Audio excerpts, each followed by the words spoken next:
Coucou les filles, alors aujourd'hui je vais répondre à une question et la question du Oda. Comment se débarrasser de la peur?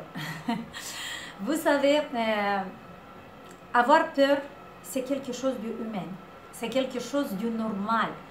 Tout le monde a peur, moi aussi j'ai peur. Imaginez-vous quand j'ai quitté mon pays tout seul, quand je suis partie en Italie, sans connaître bien la langue, je connaissais personne, j'avais peur, j'avais beaucoup peur, mais je suis partie avec toute ma peur. J'ai mis ma peur dans la poche et je suis partie.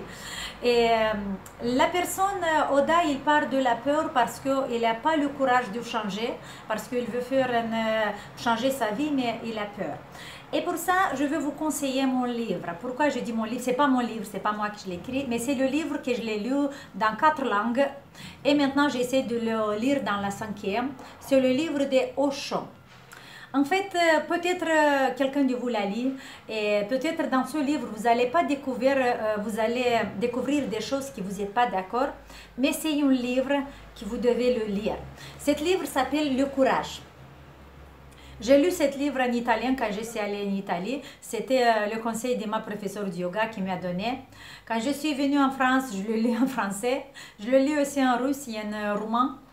Et à chaque fois que je relis ce livre, je comprends quelque chose.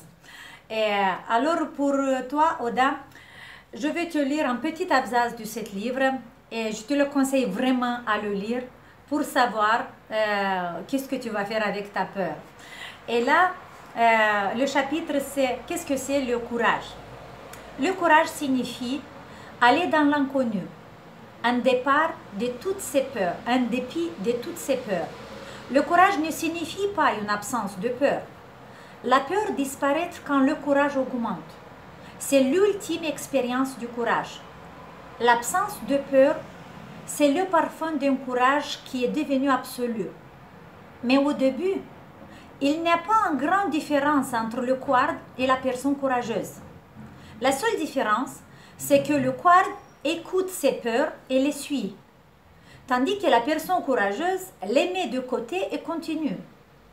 Elle va dans l'inconnu, en dépit de toutes ses peurs. Elle les connaît, elles sont là. Quand vous partez sur une mer inexplorée, comme le fait Colombe, vous ressentez une peur immense, car vous ne savez jamais ce qui va se passer. Vous quittez la rive de la sécurité. D'une certaine façon, tout allait très bien. Manquait une seule chose, l'aventure. Aller dans l'inconnu vous donne un frisson. Le cœur se met à battre. Vous êtes de nouveau vivante. Pleinement vivant. Chaque fibre de votre être est vivant. Parce que vous avez accepté le défi de l'inconnu. Accepter ce défi, en dépit de toutes vos peurs, c'est cela le courage. Les peurs sont là, mais si vous continuez d'accepter le défi encore et encore, alors tout doucement ces peurs vont disparaître. L'expérience de la joie qu'apporte l'inconnu, la grande extase, qui on résout vous rendent suffisamment fort. Elle vous donne une certaine intégrité. Elle affiche votre intelligence. Pour la première fois, vous commencez à sentir que la vie, ce n'est pas juste un ennui, mais c'est une aventure. Tout doucement, les peurs disparaissent.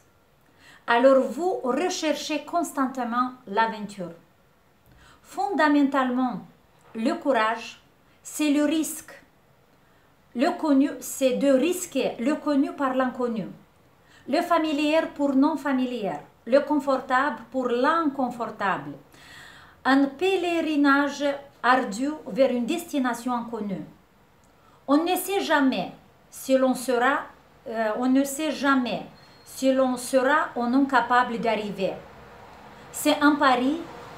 Mais seuls les parieurs savent qu'est-ce que c'est la vie.